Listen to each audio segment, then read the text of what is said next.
Welcome to today's session. Great to have you with us. Delighted today to be joined by Susan Aktemel, Executive Director from Homes for Good. She's going to be with us for the first part of our session.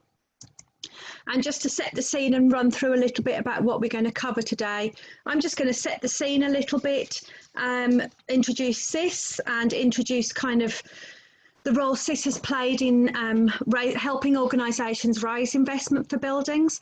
And then we're going to bring Susan Aktemel in quite early into our session today to talk us through her investment journey and ask a few questions and answers based on what she says and any comments that you have as you go through.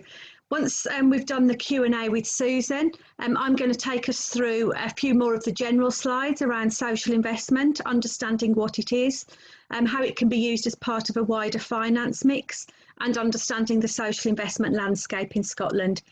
And we're also then going to go on to look a little bit about what it means to be getting ready for investment, looking at kind of selecting your partners for investment and how you would actually go about making an application. At 3 o'clock today, we're also going to be joined by Toby from Community Shares Scotland. And at the end of today's session, he's going to be running us through the Community Shares model. So just a little bit about Social Investment Scotland before we hand over to Susan. So Social Investment Scotland is itself a charity and social enterprise. And our business really is to we make lasting impacts into communities and organisations through the provision of finance. But in addition to finance, we often try and do some of the business support and training, which this workshop is a part of, and we've got other programmes too. And we very much see ourselves as part of the broader ecosystem of support that's available for the social enterprise sector here in Scotland. Since 2001, SIS has invested over £80 million in over 400 organisations in Scotland. So we've got a good sense of what we're doing. We've made a lot of investments now and worked with a lot of different communities on different types of projects.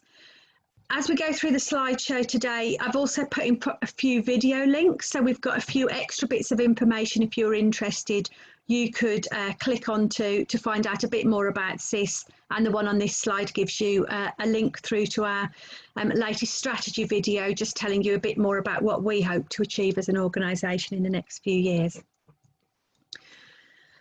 So just in terms of introducing social investment and just before I hand over to Susan, so I'll talk a bit more detail about this as we go on to the slides this afternoon. Social investment in terms of how it's often used by social enterprises, it's predominantly loan finance, and I think it's always important to stress that in terms of making sure people understand what we're talking about. And while there are other aspects of social investment that we'll touch on a little bit today, the session is predominantly around the loan finance. I know Susan's going to speak a little bit broader and we'll pick up on that from her. In terms of SIS's involvement with organisations on raising investment for buildings, it's great we've got Susan here with us today, as well as been the director with Homes for Good. Susan was previously at Impact Arts, and she's going to touch a little bit up on the experience she had at Impact Arts when they were looking to raise investment as well, so part of that longer journey. And just to give you another sense of other social enterprises that have raised investment for buildings, I pulled out a few of the case studies off our website. So our guests last week were Glenurquhart Care Project, and they had used loan finance to help them build 12 homes just around Drumnadrochit up in the Highlands for people who were elderly and needed new accommodation to service their needs as they got older. We've supported a number of the Camp Hill communities looking at accommodation for their residents. And another way that some organisations in our sector have used loan finance for buildings and premises, a good example I picked out was Voluntary Action Angus, who used loan finance as part of a broader finance package to look for new premises for themselves in Forfar. So there's a real broad range of organisations out there that have used social investment.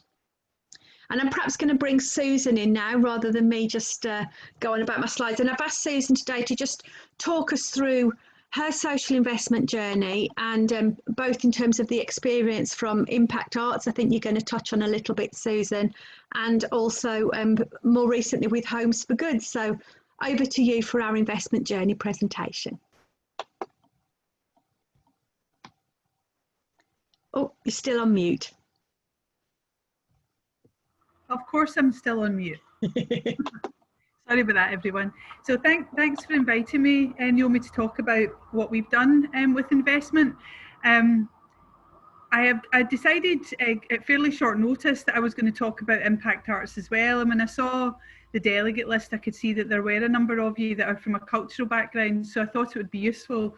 And I was lucky that I was able to talk to Fiona Doring, who's our director at Impact Arts now, to just check that my property strategy that I started in 2008 with Impact Arts had actually worked, or to see how it had worked. So I'm going to share that with you first and talk about the rationale for essentially borrowing money to buy property as opposed to renting it.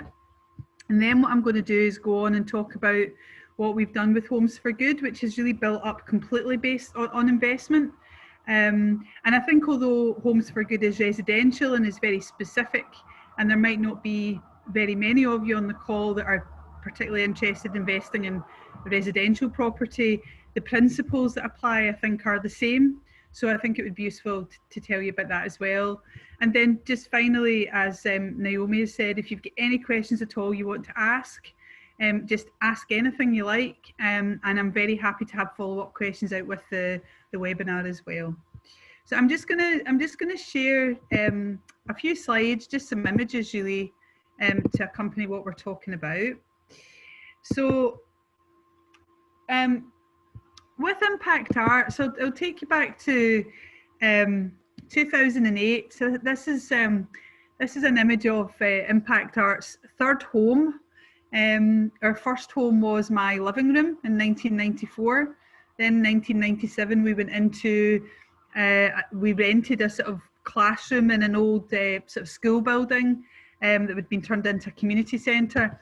And in 2001 we managed to get our hands on the building that is behind this gate. It's a 7,000 square foot building that's in the sort of back courts of a sort of block of tenements, or a sort of quadrant of tenements in Denniston. And when Impact Arts got to about 2008, I realised that we didn't have any assets whatsoever, and that we were living off our own energy. So we were generating income, we were generating work, but we didn't have any rainy day money. We didn't have anything on our balance sheet, but we were spending quite a lot of money on rent. So we were renting these premises. We were renting a number of premises across the country for one of our programs, and we were struggling to find premises to rent in Ayrshire. So what I basically did was come up with a property strategy and put it to the board and said, you know, I want to do two things. I want to have more security around the sorts of premises that we can access to deliver our programs in, so that they're fit for purpose. But I also want to use all this money that we're spending on rental income. I basically want to spend it on mortgages and create a long-term asset for the organisation. And what happened at the time, and the board backed me, thankfully, in this idea. So this coincided with us getting grant investment or grant funding from Inspiring Scotland. So I put a programme together that identified where we needed to buy buildings, what the purchase price would be of those buildings. And Inspiring Scotland, as part of the package of investing in our growth, they gave us the grant funding for the deposits. And that enabled us to then borrow money. We borrowed money actually from Triodos Bank originally. So Triodos gave us essentially a mortgage for probably 70% of the value of the property, and the balance was funded through grants. And we did this with a number of properties, this one that you can see here. Then we purchased this, the bottom half of this building in Irvine. We purchased that, I think, in 2010. And then we purchased a row of shops. We sort of collected shop units in Sword Street in Denniston, and we also bought a shop unit in Govan. And what we were doing was we were convincing the people who owned the properties to basically sell them to us. And what happened was, so that we already had an income line, or a cost line, if you like, in our business plan for spending on rental income. We managed to borrow the money, secure the asset for ourselves, And it wasn't necessarily at the time that we saved a huge amount of money on a month-to-month basis, but we were paying down the asset as opposed to paying rental income. Now that was in sort of 2008 to 2010. So as I said, I sort of had a wobble this morning and thought I need to speak to Fiona Doring and see how that's worked and what has happened in the last. I left Impact Arts in 2012. So what's happened since then? Was it a good idea to have assets? My thinking was that if we have assets and we pay down the mortgage over time, it will strengthen our balance, the financial health of the organisation. It's not something that happens short term, but it's long term. And I knew with some of the smaller shop units that they might not have a long life, that it might be that we didn't have projects that we could justify the cost of having the premises and that could contribute to the running cost of these premises. But I also knew that we would carry on with it as long as possible, and the worst case that could happen is that the properties might be sold to generate some cash. And that was in fact what Impact Arts have done.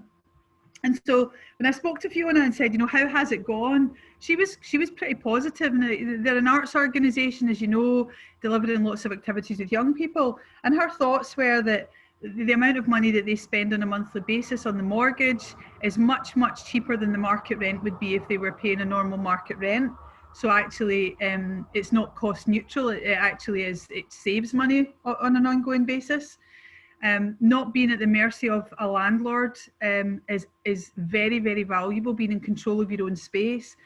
And in turn, it also adds value to the sense of space and the quality of the artistic project. And that was something that I hadn't actually thought about at all. But of course it does. The participants and the staff feel that they own the space. It's their own home. You're not having to lease a room by the hour and pack all your stuff away in a corner. So she was really positive, and over time it has made a difference to the balance sheet of Impact Arts and strengthened the balance sheet. The negative aspects around owning your own property as opposed to renting it is around having to have maintain and the logistics of maintaining your properties, and also you've got to bear in mind the cost of maintaining the asset over its life. So Fiona was talking about a new roof that is needed. And we realised that I said, well, we got a new roof, and she said, yeah, that was 12 years ago. So there are pros and cons about owning property, but my suggestion would be that if it is cost neutral, i.e. it doesn't cost you any more mortgage repayments and the associated insurance, and all of the costs don't cost you any more than the rental might, and you feel that you're going to be there for the long, you feel like it's going to be the long term, it's definitely worth doing. And this is what we did when we going on to Homes for Good. In the very early stages of Homes for Good, I started off working out of my living room 7 years ago, and then we moved into sort of hot desk space in Robertson House in Bath Street. But very quickly I was looking for my own premises, and against advice actually that I got, we wanted to buy our own office premises as opposed to rent premises, and we ended up we've got two shop units. We took 2 derelict shop units and transformed them. So this is our reception area of our main office, and you'll see that when you've got your own premises, you can make your mark on it in whatever way you like. We want Homes for Good to feel like home for whoever comes into our offices. We've also got this space where we have our tenancy support team work.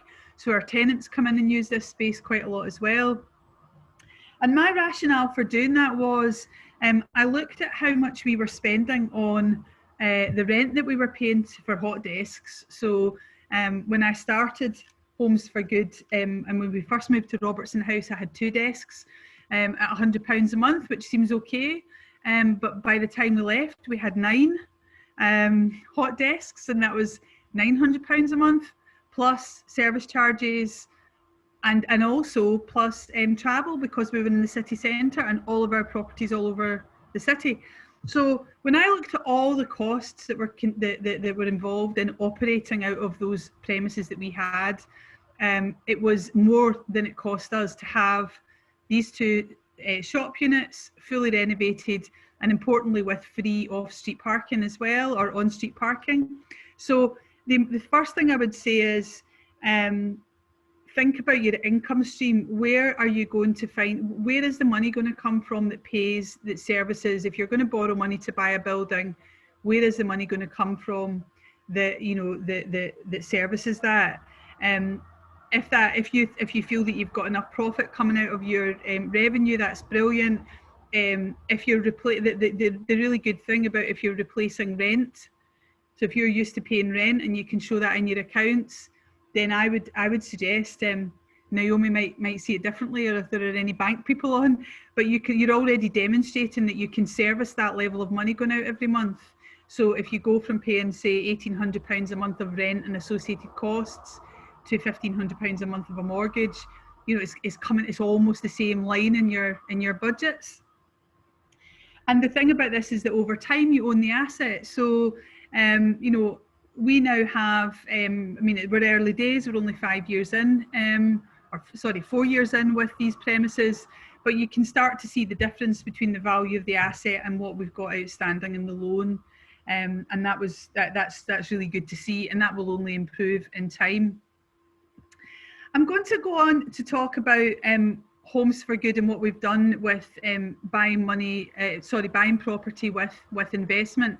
As some of you may be aware, we're a letting agency, but we are also, we buy property. We've created a portfolio of homes for people on low incomes.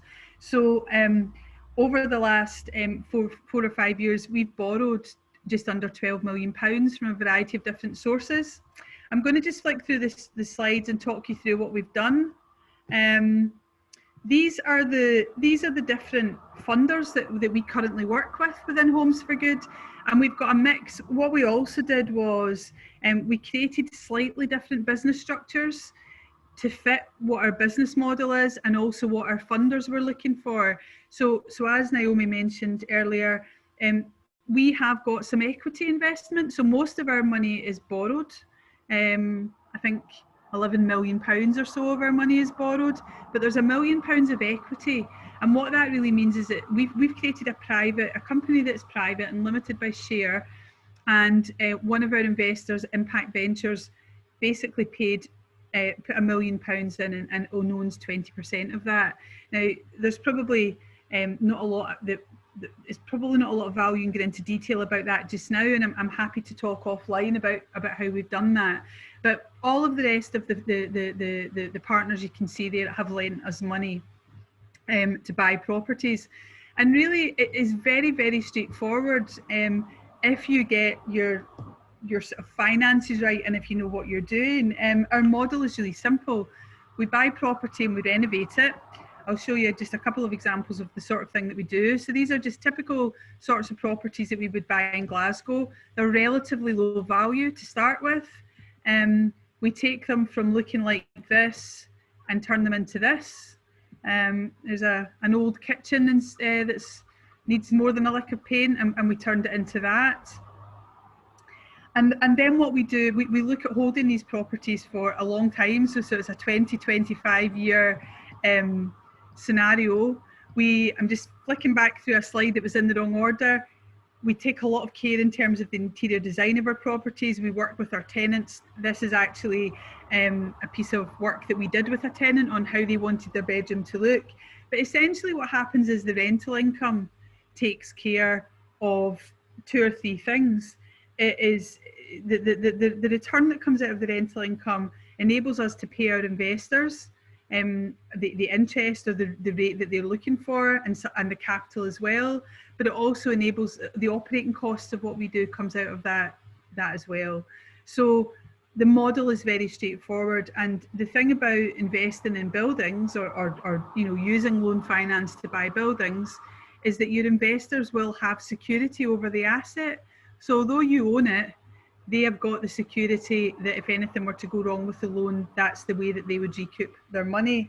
Now, that makes it much less risky for an investor. So for me, it feels like quite a win-win way to work.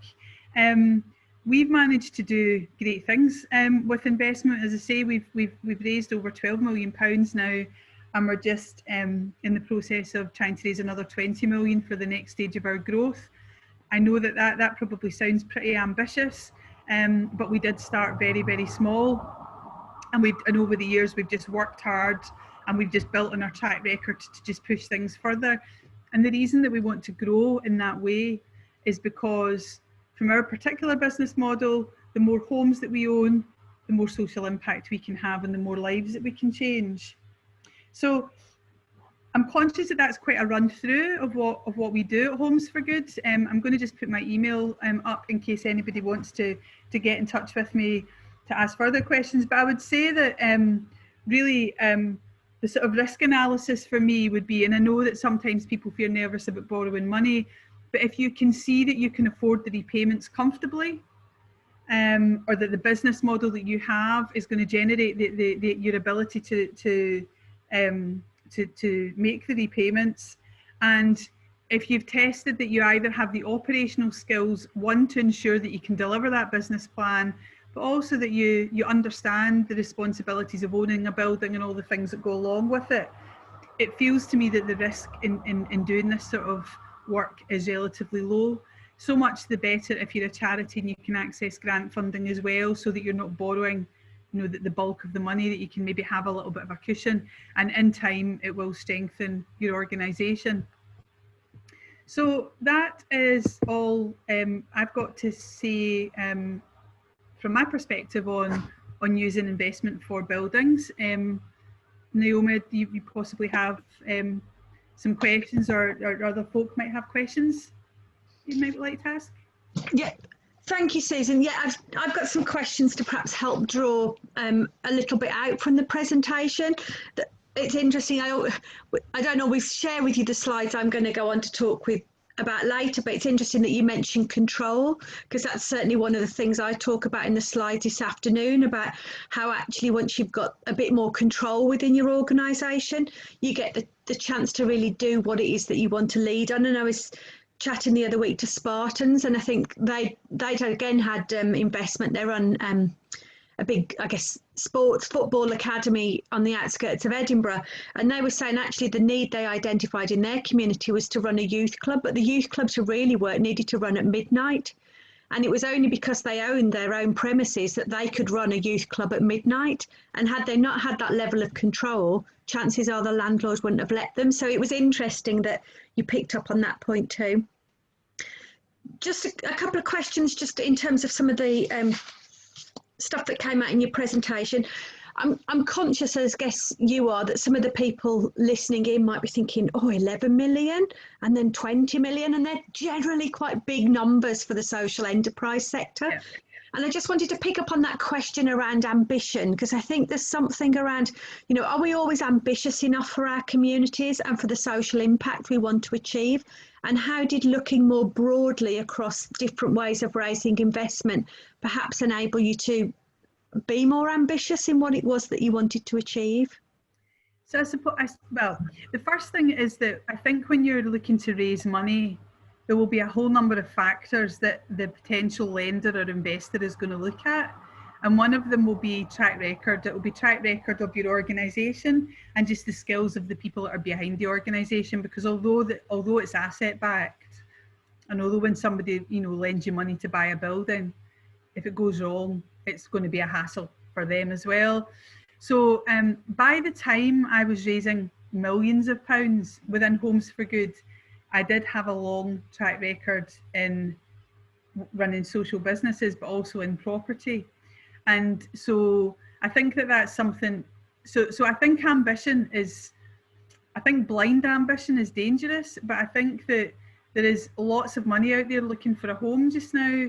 And I think there's always something around it. Take the level of risk that you feel comfortable with, and then a little bit more. That's the way. Because if you look at what you think is 100% safe, you might not be being ambitious enough.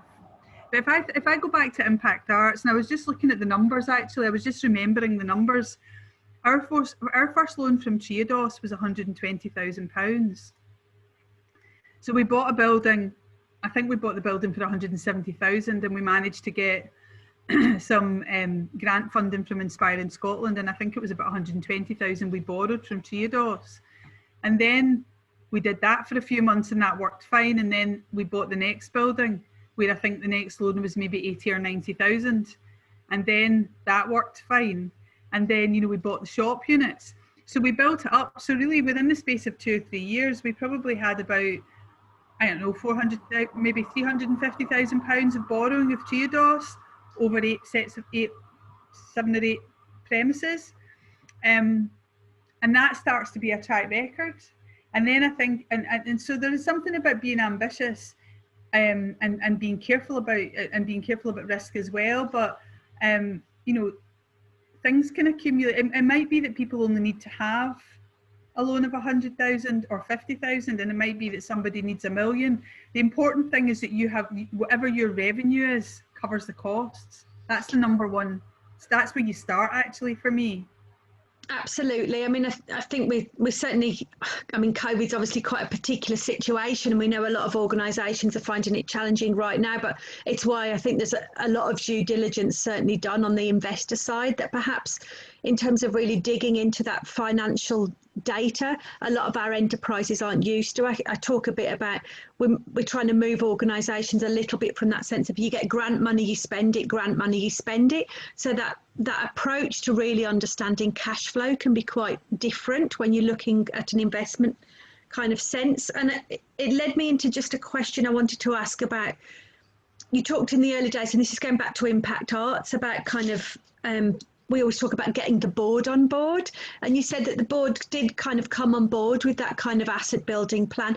Was there any nervousness, or what do you think the skills base was of your board at that time that perhaps made them feel confident or not scared to take on a loan approach? Yeah, so I think so there were a couple of things going on at the time. This is now take me back to 2007, so I'll need to see if I can plant myself back there. And I haven't thought about I don't think about Impact Arts in the day-to-day, so this is really digging deep, trying to remember. So the first thing was that the board had confidence in my ability. So what that meant was if I put something to them that I'd put a lot of work and thought into, they would consider it pretty seriously, because I wouldn't be putting it to them other. So I almost, in our particular circumstances at the time, that was half the battle. The second thing was that the board was quite entrepreneurial as well. Some of the people in the board, Impact Arts still is, but at the time it was a highly entrepreneurial organisation. So they were used to, there wasn't a culture of risk. That's wrong. You can't have a culture of risk in a charity, but there was a culture of coming up with new ideas and trying things. So that's another part of the battle. But then the paper that I wrote was very detailed, and it gave the business argument. So it showed the financial argument, and it also showed exit routes. So we had a strategy of, we want to go down this road of trying to go from where we are now, which is renting maybe 20 different sets of premises, to seeing how many we can convert into owning. And I had a set of criteria of the way that we would approach it. So they were all the ingredients. So suppose what I was doing was equipping the board to make make an informed decision. And I think calculated risk is the key thing. I was talking to another charity today, whose board are thinking about investing in property. I was talking to them this morning, and quite an established charity, and they had a real mix of skills on their board, of surveying skills, investment skills, and somebody who'd got a background in the property market. So that's also of value. I think where you've got a board who don't have any of those skills at all, that would be a harder challenge, because in my experience, charity board members take the responsibilities really seriously. So the risk aversion might come from a lack of knowledge or a lack of information. And I think sometimes people certainly don't want to put the charity's social purpose at risk, so it makes them much more financially conservative than they would be actually outside of a kind of charitable arena. And I think a bit like you, we're certainly not encouraging people to take uncalculated risks.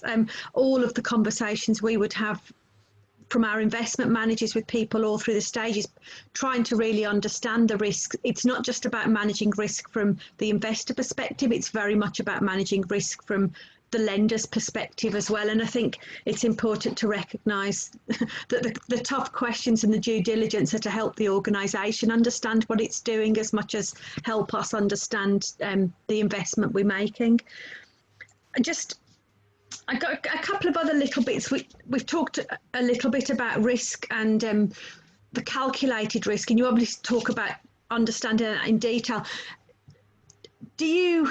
Did you bring in, or did you yourself go down a route of getting particular financial expertise? Where would that have come from? Because again, my experience of working with a lot of social enterprises is they're perhaps sometimes not very confident in their own financial abilities. And are there any ways that you'd really suggest and prompt people to help them get more of that capacity within their own skill set? Yeah, so I think that, well, there's two things. The basics of, you know, how much is a loan going to cost and can we cover that? That's just basic profit and loss that if you're running an organisation and you can't get your head around that, you need to go and do some very fast training, I think. So the first step is just understanding the very basic arithmetic of what potentially that, you know, the bottom line might look like. How much is the loan going to cost us? And, you know, and can we afford it? I mean, what I did all the way, I'm thinking about Homes for Good in particular, because what we did at Impact Arts, so we had a finance manager on board at the time and they were able to just plug the numbers in, but just take full advantage of your accountant, buy an extra time from your accountant. So our finance director at Homes for Good used to be our accountant, you know, when we started, and she's now our FD, and she's only part-time with us. But whenever I'm thinking about a new scenario of if we were going to borrow this money, what impact would it have? She spends half a day putting together the model and then feeds it back to us about this is what it will look like, and she does an analysis. So just, you know, just lean on your accountant, they will have the skills to do it. The other thing that I would say as well, and this is just in our own particular experience recently, is that the investors who we worked with, who are all social investors, do a lot of the work for you. So my experience is that the investor takes your hand, they, you know, at the point you give them what you can, and they build on that because they have to build their own investment case. It's two sides of the same coin. So maybe they'll do the work for you and they'll be able to let you see whether it works or not. But the key is that you're not afraid of these models. I would say there's two things. Don't be afraid of that spreadsheet, but also don't be afraid of saying if you don't understand it, and can somebody just pick out the key points of this? Absolutely. I think that sense of working with someone, I talked about it a little bit, looking at risk, but it's the same on the finances. When you're working with someone, it's not that they're looking for where calculations are wrong, they're really looking to understand the model. So like you say, they can make the investment case themselves, because we have kind of a panel that we go to, and most social investors operate in the same way. And you know, these sessions are very much about the broader range of who's around, not just looking at CIS. So it's important to understand that. And I think just really seeing it as that partnership and someone almost hand-holding if it's a new area that you're not confident with is really helpful for people to understand and take on board. I just wanted to ask a little bit just around the partnerships, because often a lot of social investors will talk that obviously they provide the finance and it's a key part of what they do, but they'll also talk about kind of what they might be able to provide access to that's beyond just the money. So the networks, the connections, the hand-holding, like you say, the business support. Did that come in terms of helping you select partners, or where do you feel you got, I guess, advice or support that was beyond just the finance from the people that you've worked with? Yeah, I think when in my experience, when you're working with what I would call a senior lender, so that's like Triodos or maybe Charity Bank or Royal Bank of Scotland, you know, people that are giving you like a mortgage, you know, where they're taking the first charge on the property and you're paying them back over 20 years or something like that. They're less hands-on. I've always worked really hard in my relationships with our stakeholders and with my investment partners, but they're typically less hands-on. I know from talking to all of them during COVID that they have been, they will become hands-on if you need them to be, but they've typically been less hands-on. The partners who we've got to know more and spent more time with are the ones that are maybe putting in, so that what's called the junior debt, which is the sort of, you know, if the bank will give you 70% of a mortgage, who gives you the other 30%? Sometimes that's junior debt. And that relationship is going to be different. And you know, I've got a story where when we were looking at we just, the last investment that we took was from Social and Sustainable Capital, and it was £2.85 million. I know that sounds huge, but actually we had 3 different options, and they were the smallest amount of money. And actually they were slightly more expensive than the other options. And the reason we went with them was because of the quality of the relationship that we could see evolving and their social commitment. And it was the right decision for us to make. So I think that, and social and sustainable, so you know, we've spent their money, we've deployed it. You know, there's not a lot of new activity going on with them, but they're really brilliant partners, and I pick up the phone regularly to them to just chat things through and chat through ideas. I help them with things, and you know, with them, one of our other investors from earlier on in Homes for Good, they really opened my networks up. They actually introduced me to the people that had invested in their fund. So I think the thing about the key here is that you take full advantage of the support that's available, that, you know, in addition to the finance. Yeah, because they're pretty helpful and really want to see you succeed, and they will give you the extra. They will also, I've got a policy with all of our funders and investors and my board actually, of no surprises. So if there's anything that I think might be a wobble, they always find out before it's a wobble, and it generally doesn't materialise. But that is really important because it just keeps the relationship strong both ways. I think it really builds the trust, doesn't it? I mean, and actually, regardless of whether you're looking for investment loan finance or even grant funding, even grant funders like the no surprises approach too. So it's a really common thing in terms of the trust building. And just a couple of final questions, and I'd encourage other people, if they've got any, to put them on the chat. Hopefully I'm helping to answer some of the questions you would have, but please put up any specific questions if you have them.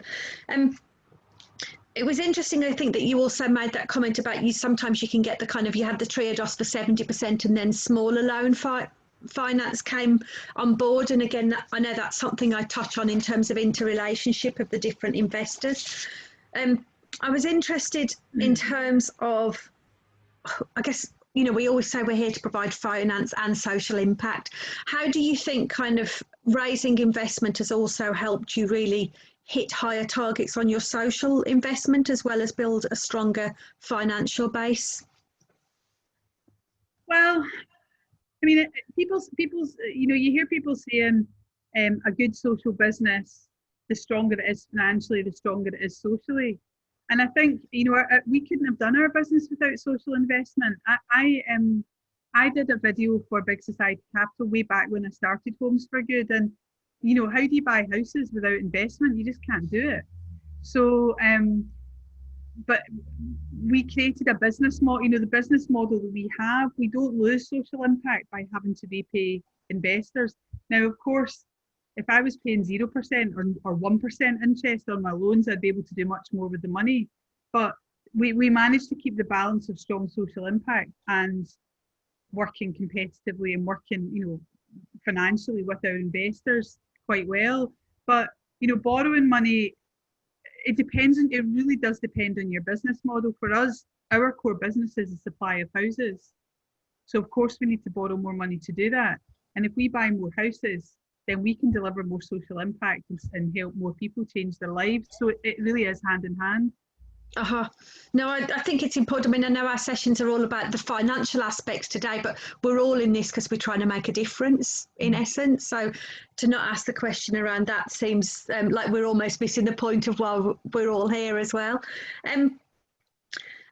I wanted to come back when you talked about kind of impact arts very early on, and it'll be the same with Homes for Good. You talked about it kind of giving you a stronger financial base moving forwards, maintaining like building assets. How do you think that kind of sense of investment, particularly I guess in property that will be longer term, did that give more confidence to other people, because it makes a kind of statement that you're definitely going to be around for a number of years because you're showing you're making long-term investments? Do you think it improved any of the kind of perceptions and the way that you're seen by other people?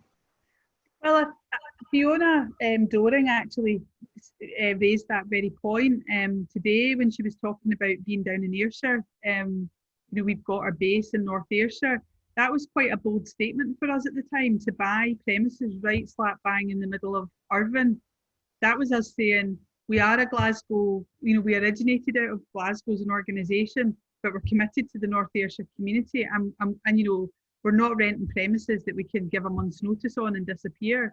We also got some funding, and we renovated and did, a big chunk of work on the premises as well at the time. So it does create a sense of permanence in a community, I would say, from our point of view, and you then become a legitimate stakeholder. Now, it's quite nuanced. There's no reason to say that if you weren't renting something long term, you would be any less of a stakeholder in a community. But actually, when you're an owner of an asset, it just feels that you're putting in more commitment, and you should be able to maybe have a louder voice as well, or create, exert positive influence in the way things are in that area. In terms of for our tenants in Homes for Good, the tenants who live in our properties know that we are not going to sell them anytime soon. They know that it's a long-term business that we're growing. Therefore, they have the homes as long as they choose to live in them. So there is something, and it also gives you a sense of stability as an organisation. So not having a landlord double your rent overnight, you have a sense of control, and you have a long-term plan. So it really depends on how you feel about those things. And some other people don't want that sense of permanence, or they want to have the ability to be flexible and go into smaller premises or larger premises. But there is something around a sense of permanence that does make you feel a bit safer. And there is also a value. I mean, when I spoke to Fiona about this morning, I got a complete sense of safety from her. She, because I know roughly what their loans will be now, and I know what the value of the assets are. And there is always this, what's the worst that could happen? We have to sell the properties. It creates a cushion and a safety that is a much healthier position to be working from as an organisation than the sense of nervousness that you've not got permanency. Yeah, and I guess particularly at the moment, that's impact arts will be feeling the benefits of that, hopefully, albeit still a challenging time for most organisations at the moment.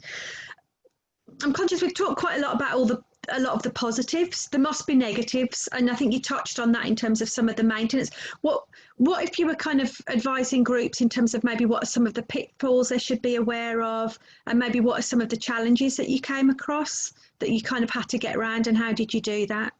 Yeah, there's lots of negatives about owning properties, I suppose. I mean, my background and we are a property business, so the things that are negatives to other people are just what we do in a day to day. So, for example, we now own 13 million pounds worth of property, which is quite scary on one hand. But we've got asset managers. We've got a director of assets now. We've got people who it's their job to make sure to understand when we need to do roof repairs and different things. That's our core skill. That's what we do. But yeah, talking about, if you're an organisation that has a building, but the building is not your core business, you do have to have probably not somebody in-house, but you have to have trusted people, create a sort of trusted circle of whether it's a surveyor or people that you can call on for the expertise. And, and that could just be tradespeople, but there is an element of project management, of managing a building that you might not have the skills for in your organisation, or you might not have done before. So that is something that you need to bear in mind, and it could be costly as well. And I think the other thing that I would really a word of caution from me around borrowing money and grant money for buildings is that, you know, one of the rules of property development would be that you try not to spend more than the value of the property. And what we've seen in you know, we've seen organisations in the past that have cashed where you know, they spent £1 million renovating, they raised £1 million of grant funding, or they borrowed a chunk of money to renovate an asset, but then actually the asset wasn't worth anywhere near the amount of money they'd spent on it. That can be a problem. So that's something that we never do. Even if we've got grant funding, we always try and make sure that we're not overcommitting and then ending up with a problem further down the line. So I think sometimes it's about, you know, the principles that we would have in our daily lives. It's making sure that we apply the same principles, and actually, regardless of whether it's social investment or grant finance, the principles about how you spend other people's money should be the same as if you were spending your own. That's a quite simple rule, I think.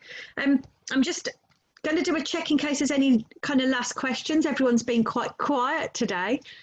We're not used to people not coming in with the questions themselves. If you've got any, just pop them forwards. We'll have Susan perhaps for 1 or 2 more questions, and then we'll be getting on with the rest of the session. So if you are waiting till the end to put anything up, your time is now. Maybe we've just covered everything, Susan, that's all it is. Well, if anyone wants to ask me anything offline, my email address was there. I'm easy to find, and I'm happy to answer any more questions about things. Thank you. Well, I won't keep plumbing on with questions. We've got that kind of offer there in terms of any questions if you want to ask Susan. I'll be going through and covering a few more of the aspects, I guess, that we've touched on in the slides that I'll go on to next around looking at social investment. Oh, there's a question come in. I knew it would. I'll just open that up.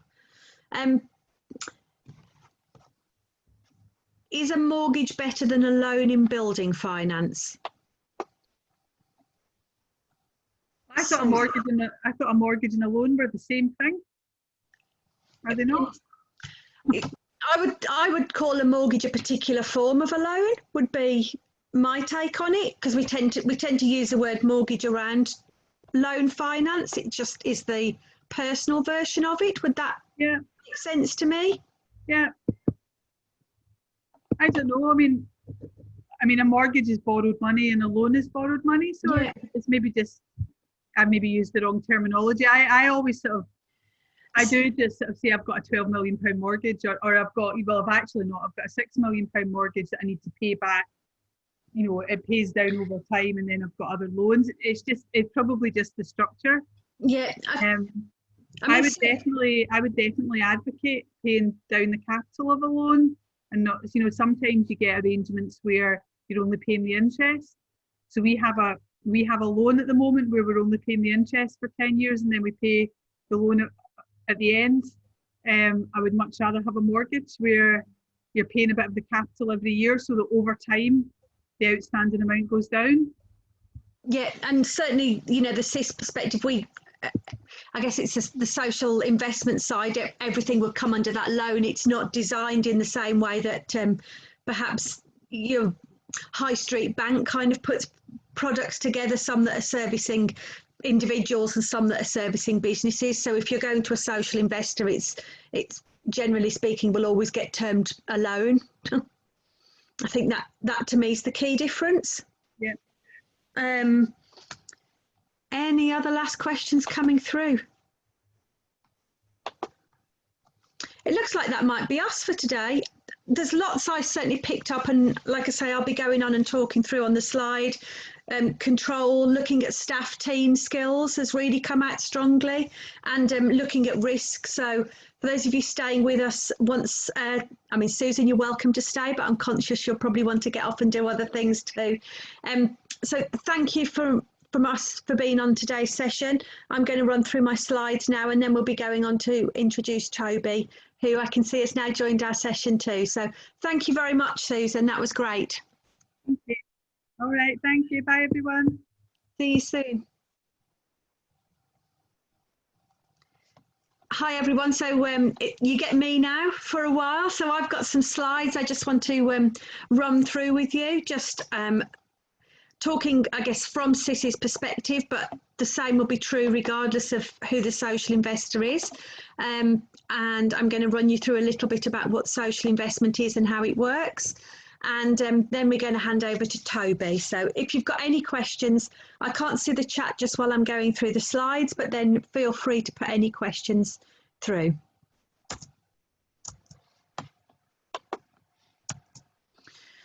So I guess, you know, when I started the session, we introduced this as kind of social investment, but I think I said predominantly here in Scotland it is often loan finance. Sometimes we see that as blended finance, and that often means for those organisations in the social sector, we can sometimes get opportunities where part of it will be grant and part of it will be loan done by the same provider. So Resilient Scotland, who operate in 13 of our local authority areas, would be an example of that.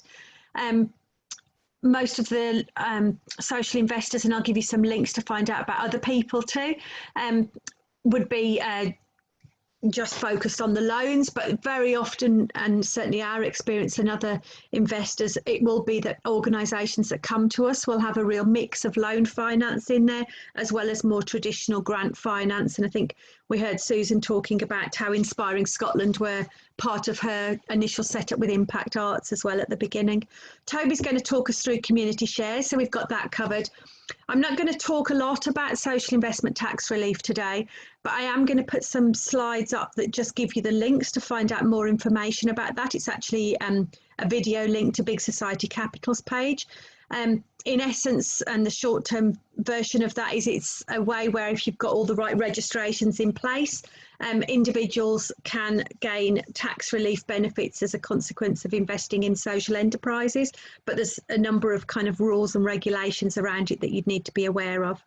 And then I'm not really going to talk about social impact bonds and equity investment today in terms of social investment. They're not commonly used yet here in Scotland, or indeed widely even across the UK, but there is a lot of interest in developing new kind of social investment models for our sector moving forwards.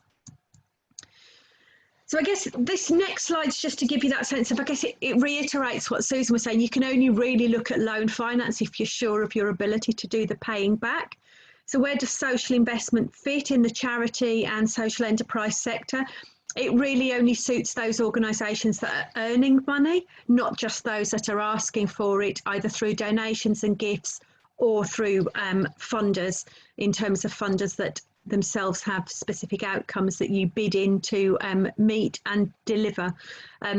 So you really need to be either looking at the fact that you've got service level agreements, maybe contracts with local authorities, that you have a particular market that you're operating in. So obviously Susan was talking about house rental, or we've even got some examples, and they've been in some of our previous sessions, around businesses that are operating in that broader consumer market.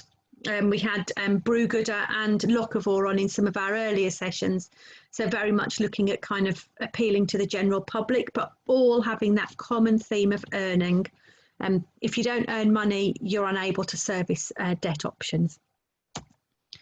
So obviously today's session is very much about focusing on buying an asset, and I've put again a video link here in terms of lending money for a building. It's a quick video that CIS have produced about some key things that you might want to consider, but just to give you a sense of other ways that social investment might be used. Other ways it's been used by organisations is either to provide working capital, or in the case of some of those organisations that may be using European money that's often paid in arrears. So once work has been delivered, they will use loan finance as a bridging amount of money to get the work and then claim it back from things like European funds. It's used very much to help organisations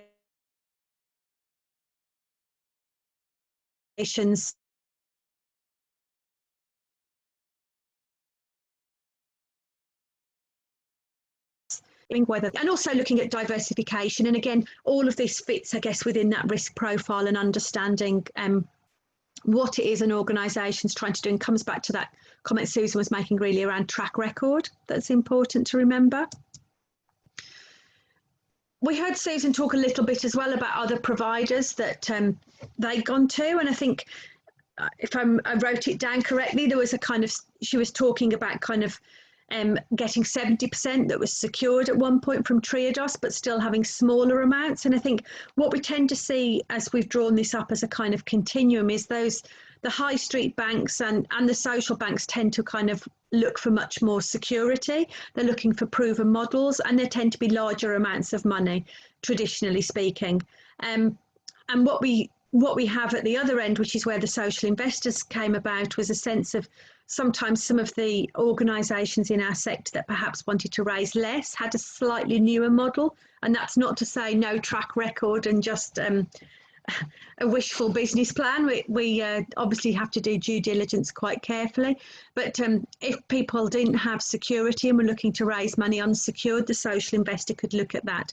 And there have been certainly occasions where, again, as Susan was talking about, a certain percentage is able to be drawn from some of the high street or social banks to a certain percentage, but there's still a small shortfall that the social investor can come in and do. So these things can very much work in conjunction, and you shouldn't see them as separate. But I guess it's just to point out there are lots of different providers out there. It's not a massive market if you're not able to raise money from the high street bank. But there is still competition, and there are still different people out there you could approach. That again, when we look at that, who do you select as a partner? It's always worthwhile working out who is it, what else is it they can offer to my business that might be of value. And I've just put a quick link on these slides to Good Finance, and you'll find lots more information on their site about different providers. Drawing on kind of CIS as an example, but I would say certainly in the social investment sector, much of the terms are very much the same. We have lent money from £10,000 up to 1.6 million. So it can really vary in scale in terms of what organisations are asking for. The common things that are important to notice, we do things on fixed interest rates. So we've tended to find that organisations are much more able to plan and cash flow things where interest rates are fixed. So that's quite common in our sector. And from a CIS perspective and from other social investors, we do short and long-term loans. So for us, short is probably that 18 months, 2 years period, and we'll often cover more of the bridging loans type aspects of our work through to the longer term loans. One important point I wanted to just pull up about security, I think we touched on it a little bit as Susan was speaking about kind of, we know that a lot of the barrier often to organisations taking on social investment can be that boards are nervous. And actually the common misunderstanding is that they feel like their house is on the line if they're borrowing money and they're on the board of a charity or social enterprise. So I always try to make it clear that we do not seek personal liability as an organisation. And the only caveat I always put with this is obviously your board still needs to understand within that context issues around company law and issues around negligence. So we don't take personal liability, but your board obviously has to act without any form of negligence. So that's the important thing. All social investors will very much go down kind of patient terms in terms of how they look at structuring loan finance. And again, that's often worked through with an individual investment manager, which touches on that relationship-based point. It's very much about building a relationship and a partnership with someone. And the patient terms refers to the fact that repayments on loans can have periods where you wait and you're not making repayments until after 12 months or in those kind of negotiations with your investment manager and working out terms. And that's all done in line with cash flow projections and business plans. The other video link I've just put on this slide is about interest rates. So one of the big questions we often get asked is around interest rates. You will often find the interest rates from a social investor are slightly higher than a high street bank. I guess that comes down to some degree about risk and how it's perceived and issues of security.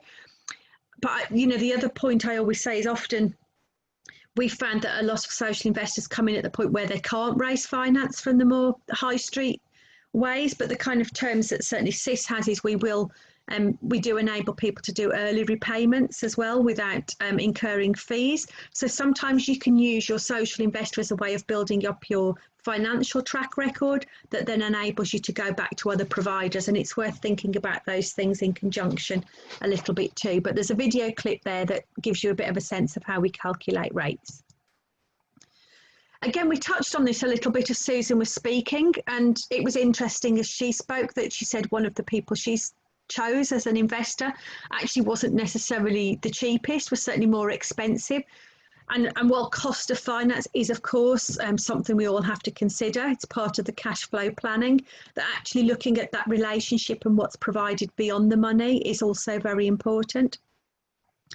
And then the last couple of points I just put on this slide here were around perhaps understanding issues around I put volatility. We always think about risk in the sense of is the risk always in the person that we're investing in? And I always say look at the risk on both sides as well. What are the risks of personnel changes? What are the risks of organisational strategy changes from the person that's lending to you as much as the person that we're lending to? So consider your partner as much as they will be considering you, I guess, is the key lesson. And of course, the other challenge you've got is choice, who will actually lend to you. So I would always encourage you to approach a couple of different people. It's good due diligence on your own part to have a few people in mind and some options that you can look at rather than just the one. And just to reiterate that point about if you are in a situation where your choice is more limited, refinancing might be an option further down the line. So don't feel like your choice is there for the next 20 years, 10 years. It could be that you have the opportunity to refinance.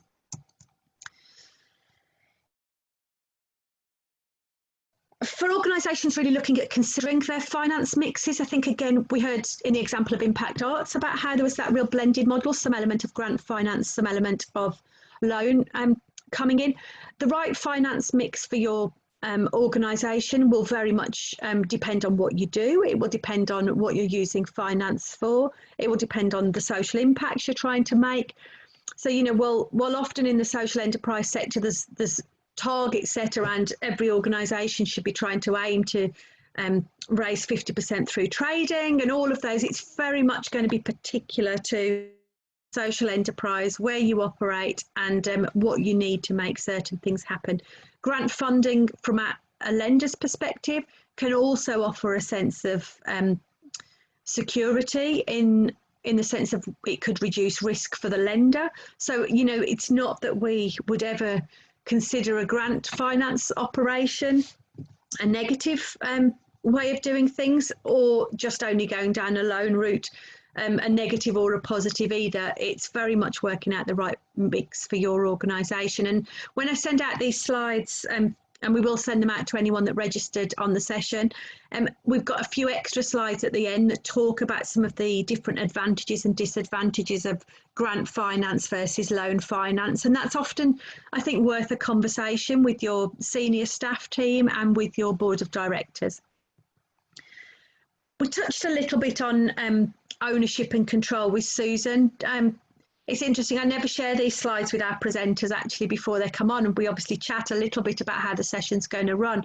But I thought it was interesting that she brought up control of the space, and I think I noted that it came up in one of our earlier sessions with Spartans, about actually the fact that they owned the place that they operated from, gave them much more freedom to kind of deliver services or have opening hours that suited them. So that was quite interesting to hear today, that control of the space was important to them in terms of making their projects run the way they wanted to and giving that flexibility.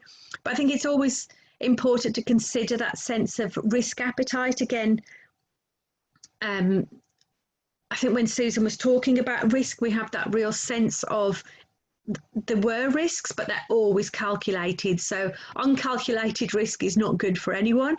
And due diligence would pick that up for sure. But actually understanding your own risk appetite and your board's risk appetite can be important in terms of looking at what route you want to go down in terms of your finance mix.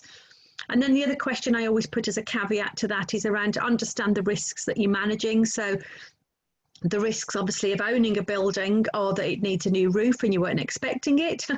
I'm exaggerating the terms to some degree, and the risks of not doing that might be that actually the rent suddenly goes up or you have to leave and you weren't ready to. So, you know, I always think whether you're looking at loan finance or not, it's good practice for an organisation where they're fully grant funded or have a mix, to really understand what the risks are within the work that they do.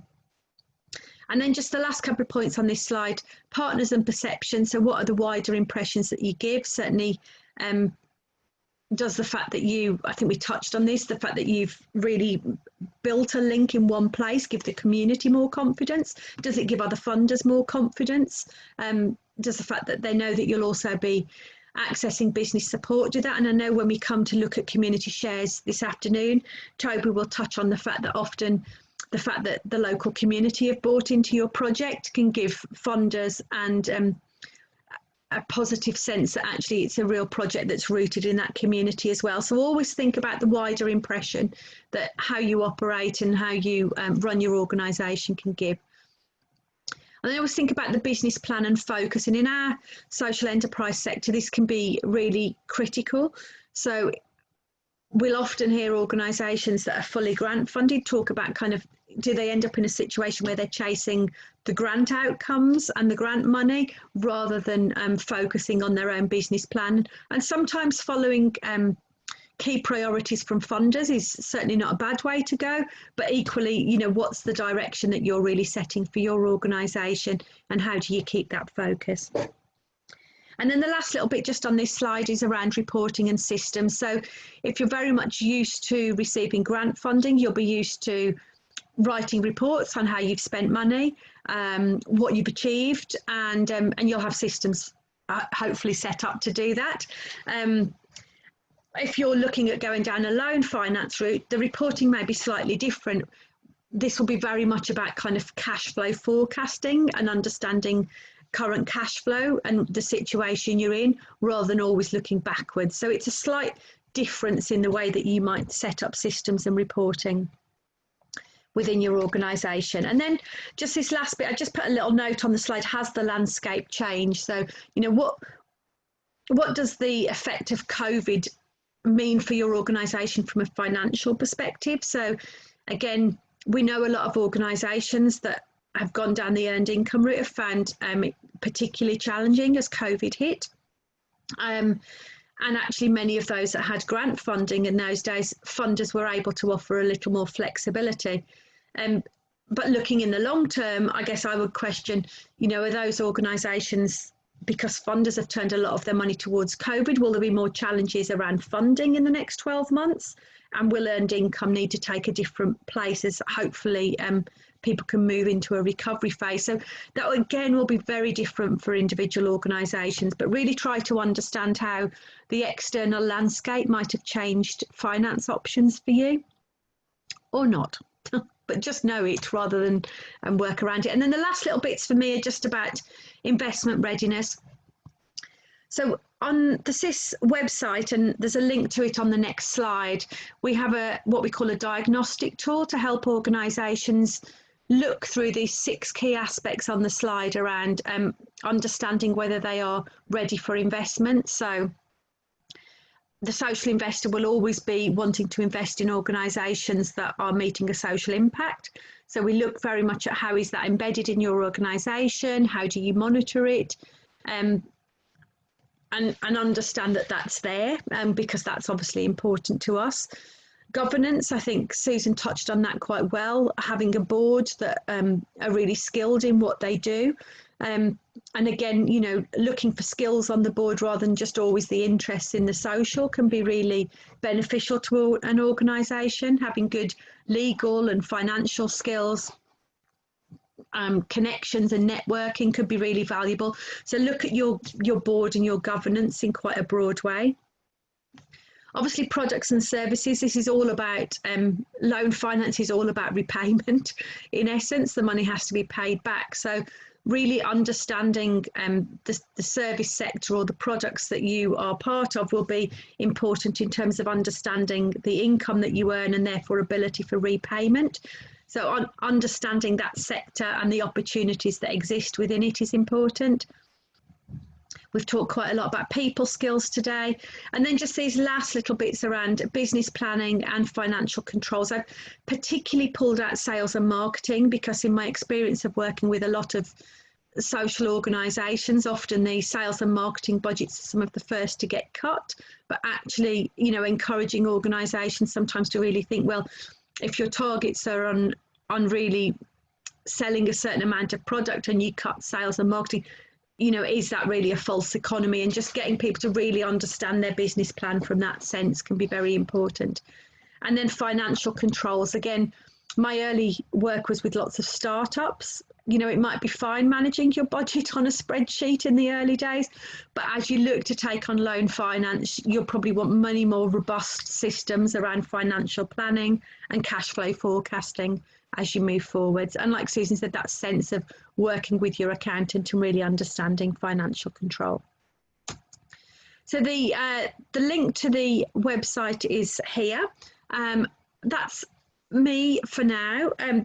There are many more slides when these get shared with you, but for now I'm going to stop my share. I'll check if there's any questions that have come through. No, everyone's quiet today. I'm going to hand over to Toby to take us through community shares. Thanks, Naomi, and good afternoon, everybody. Sorry I was late joining this call today. I just had to step in at the last minute for my colleague. So I'm going to be speaking about community shares today. It's a very sort of introductory thing to community shares, so sort of assuming from a point of people not really having any knowledge of community shares at all. So I'll go through my slides and then we'll have some time for questions at the end. So community shares are essentially a form of crowdfunding. They're a way to raise money for community projects. You as an organisation would put together a business plan, a proposal that you would then put to your community, and the people who wanted to see that proposal come to life would put their own money into it. They would invest their own money into the project to help it happen. So you're collecting small bits of money from lots of people, and you know, together that hopefully adds up to enough money to do something with. The idea is that the people they're not donating money. It's an investment. So the idea is that they will get their money back one day, and in some cases they might get interest payments on it as well, or other incentives to invest. So community shares are a really flexible form of finance. You can really use them to fund anything that you can convince a community of people to put money into. So in Scotland, we've seen lots of community shops in the past 12, 18 months. We're starting to see more community pubs and hotels. We've got a few sort of community centres, lots of renewable energy projects, and then there's also some quite unusual things like a community-owned distillery and a community-owned harbour. So really all sorts of things, and if you go on our website you can see a whole map of all the projects that have happened over the last few years. So some of the kind of key facts that I'll cover about community shares. One of the most important ones is that they can only be issued by two certain types of organisation. So the one that we tend to work with most commonly is called a community benefit society. It can also be a cooperative society, and they're slightly different, but principles of them both are the same. They're both shareholder owned organisations. So the shareholders are the members and the owners of the organisation, and they have certain voting rights within the organisation. So they can elect the management committee who run the organisation day to day, and that tends to work on a principle of one member, one vote. So regardless of how much money somebody puts in, everybody's given an equal voice. Whether you put in £100 or £10,000, you both have an equal voice within the organisation. One of the key distinctions between community shares and shares in private companies, like people might be more familiar with them, is that community shares are termed as withdrawable share capital. What that means is that you can't buy a share and go off and sell it for a profit. You can't sell it to your friend for markup. You can only withdraw it from the organisation. So you go back, if you paid £100, you would go back and withdraw £100 from the society. So it's a little bit more like having money in a bank account. But like I said in the last slide, there can be interest payable on the shares as well. So in some cases, especially things like renewable energy projects and those that are a little bit more commercial, we see up to maybe 5% interest on community shares. Other projects don't offer any interest at all. Some offer smaller rates, like 1-2%. It's up to the society themselves to decide what's feasible within their business plan. So as well as being a great way to raise money in their own right, community shares are also a really good way to attract further funding, whether that be with grant funders or with loan finance. I think it really strengthens an application if you can show that, you know, so many people want this to happen, that they're invested in it. And in some cases, community shares are really used for what we would think of as the last piece of the jigsaw. So in some cases, it's as low as maybe 10% of the overall funding package. The rest is coming from grants or from loans or from other forms of finance. But that last little chunk just helps to get it over the line and helps to demonstrate the belief that the community have in why this should happen. So a little bit more on community benefit societies that I spoke about there. Community benefit societies and co-ops are both registered with the Financial Conduct Authority. So rather than Companies House or directly with OSCR, they're registered with the FCA. And they're governed by sets of what are called rules. In practice, those are exactly the same as the Articles of Association of a company. It's just a different name for them. What tends to happen is that because to write a whole new set of rules and have them registered with the FCA would cost a lot of money and would take a long time, most organisations access what are called model rules, and those are essentially templates that have been pre-approved by the FCA. They're ready to go. You just drop your info into them. So to register a society, you would access a set of model rules. We have a set ourselves, and there's various other organisations who offer different ones. And there's small fees involved, so you'd pay a fee of maybe up to £400 to access a set of model rules, and you'd pay a fee to the FCA of up to £200, depending on whether you have to make any changes. So the cost of registering the society is probably around £200 to £500 in most cases. Community benefit societies are a really well-respected format of community governance now. So really anything you can do with a company, you can also do with a community benefit society. You can own assets, you can employ staff. It's eligible for everything named in the Scottish Community Empowerment Bill, so community right to buy, community asset transfer, all those things. It can also be registered as a charity, so as long as you pass OSCR's charity test, a community benefit society can be a charity. And if you were a charity, you would have really all the same rights as any other charitable body like a SCIO. So it's a really useful form of governance, and it does have this added benefit that it can issue community shares, which other organisations can't do. If you are an existing organisation, so say for example you're already registered as a company or as a SCIO, you've got a few options if you do want to issue community shares. You can either wholly convert and become a community benefit society just as a standalone organisation. With a company, that's quite straightforward. With a charitable body, it's a little bit more complicated. It is still possible, but it takes a little bit longer.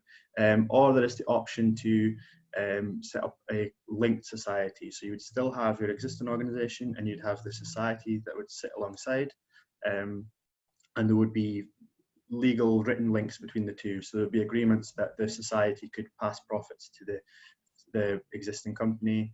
You could have agreements that they would share board members and things like that to ensure that the existing company retains some influence over the society that was issuing shares. So I've got a quick case study here, just looking at an example of a group that we've worked with. This is Bridgend Farmhouse in the south of Edinburgh. So this was a formerly derelict farmhouse on the outskirts of Edinburgh, and it's now set up and running as a community hub. They've got a community cafe in it. They've got a training kitchen for sort of vulnerable adults. They've got various workshop spaces like a bike repair hub and a wood crafting area. And throughout COVID, they've been doing loads of food deliveries and things like that. So they're really a sort of thriving community space. And this is an example of a group who didn't desperately need the money that they raised from community shares. So they raised £70,000, which is quite a lot of money, but that was part of a £2 million funding package. A lot of their money came from grant funders like the National Lottery and the Robertson Trust. And for them, the share offer was more about building a sense of community involvement, so giving people a sense of ownership, letting people feel like this building was their building and it wasn't just something that the council were providing for them without their input. And I think that was really important for the area. So I've got a quick video that will hopefully play. I've not played a video through Zoom before, so please let me know if you can't hear the sound.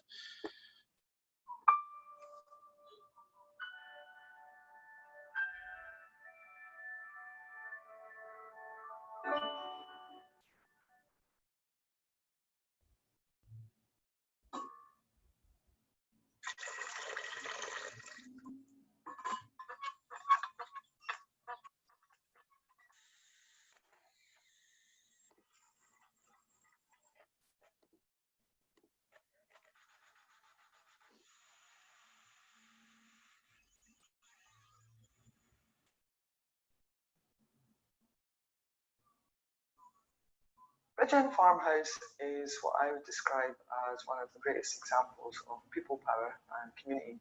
It's not just a physical space, it's all the wonderful moments and the things that go on, and it's about inspiring people to grow and giving them a purpose and an opportunity to do so. And I think that's my favourite part of Bridgend. It's this more able, the less able, there's this wide range of massively committed volunteers, and on a daily basis, my heart sings with that. The bottom half of the building is a training kitchen. It's designed for people to cook in a community way. A lot of food that comes is surplus food from Fair Share and various other contacts, so we're trying to show people how to be creative cooks. How much did you pay them to say that?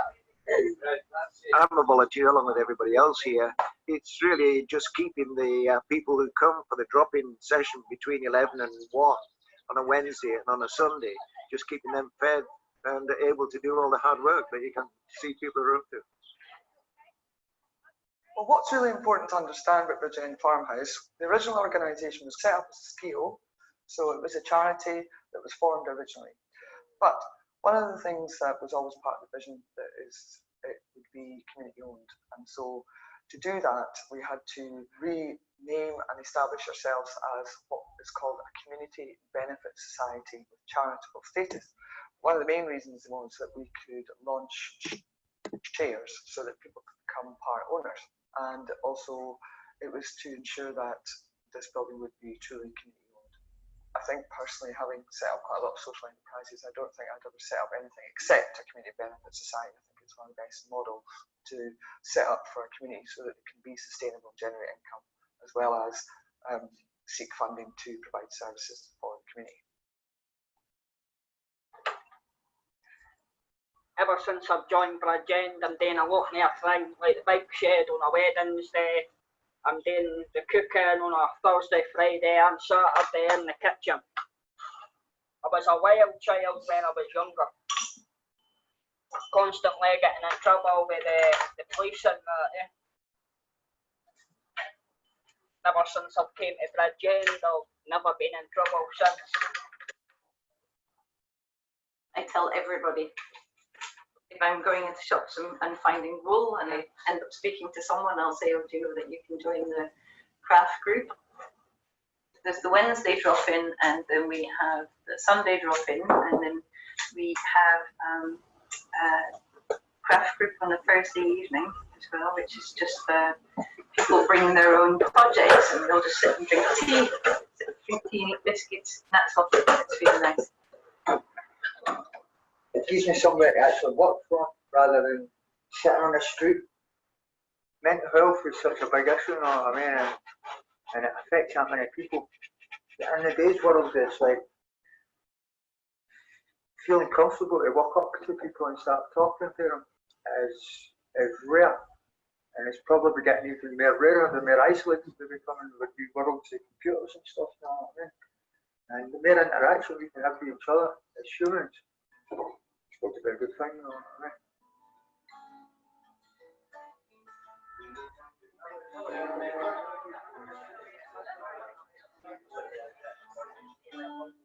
Bridgend creates this huge family and community, and it's wonderful. So warm the cockles of your heart.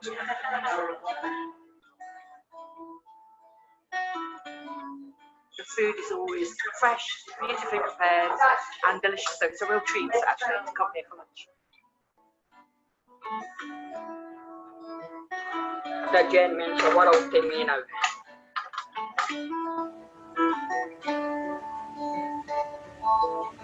There's lots of new things happening all the time. When you do something that's good and people appreciate it, that does something to your soul, you know what I mean? I've got absolutely not got into the doubt that people are going to look to Bridgend and say, what a great model, how can we do that? And I think it's going to be a massively successful model that will be followed by many professionals. That's my firm belief.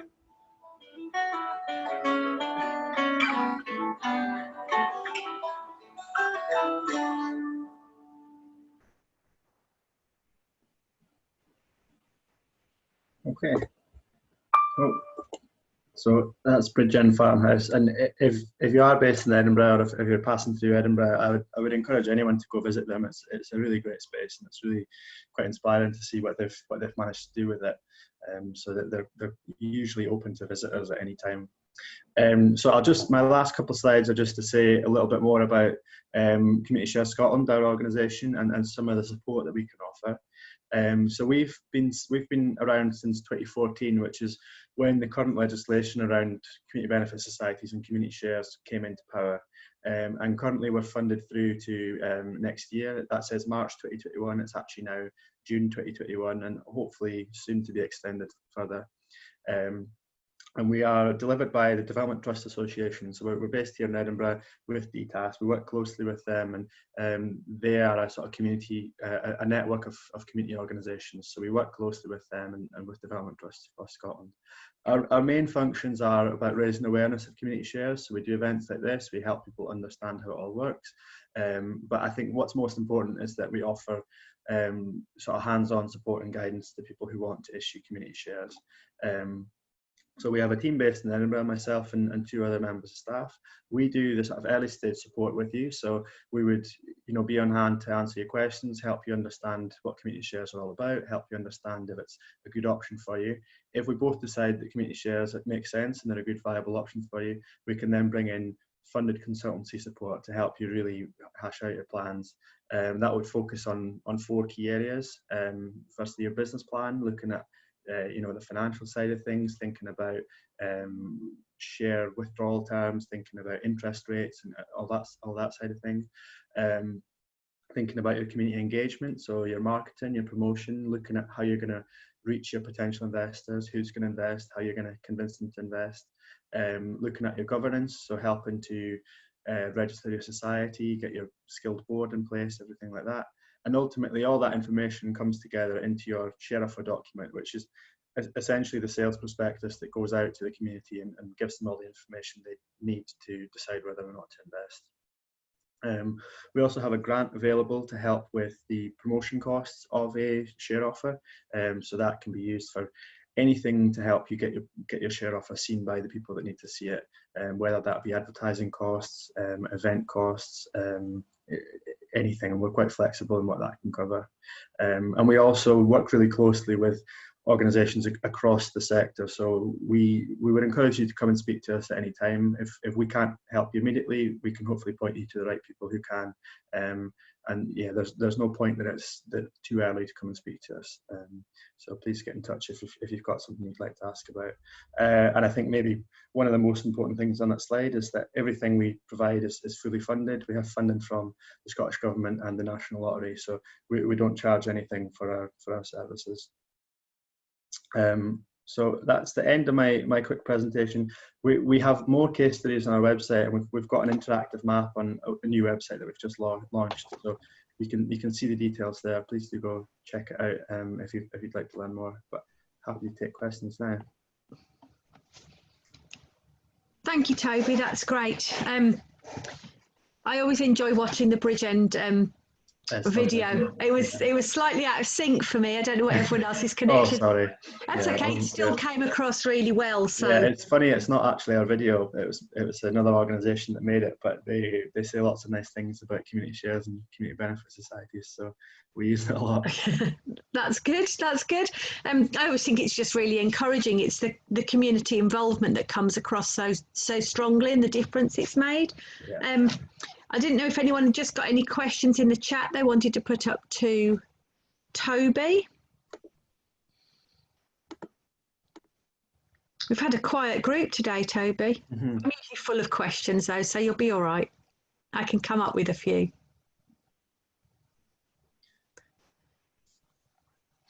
So, you know, I always ask the one in terms of, and so you'll be used to answering this one, but and I know you touch on it a little bit just around really reiterating the difference between community shares and crowdfunding. So yeah, so I think community shares really falls under the umbrella of crowdfunding. I think it's a form of crowdfunding. I think people tend to be more familiar with what's called rewards-based crowdfunding. So that's where you maybe put something in and you get, say, a t-shirt back, or you get a tote bag, or you might be putting into a Kickstarter where you're sort of pre-ordering a product. I suppose the difference between that and between community shares is that in community shares it's more like an investment.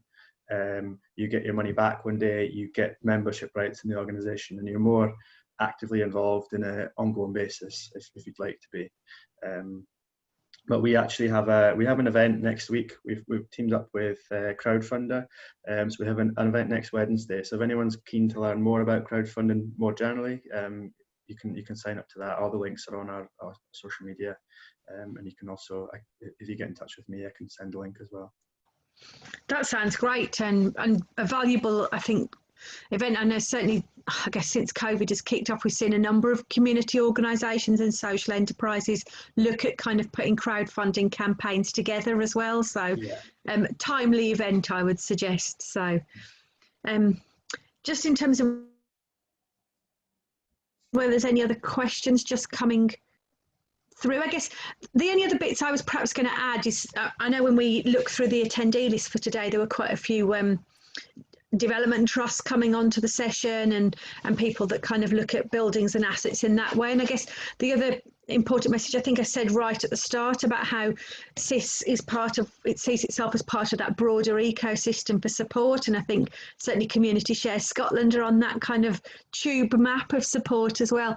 And I'd also say if you're looking at kind of community ownership of assets and things like asset transfer, there's also a specific arm of DTAS called COS, Community Ownership Support Service, which is all help you. And I would really encourage you. I was running a different session with Linda, who heads that up, the other week, and again, there's lots of support out there for social enterprises looking to take on buildings and assets, because while there's obviously many benefits, there are certainly pitfalls that organisations need to be aware of. So there is lots of support out there, and I'd really encourage you to access that. Again, it's free, so you'd be a fool not to. It doesn't look like we're going to get any more questions coming through today, Toby. So I think we'll draw today's session to a close, unless anyone wants to put any final questions on.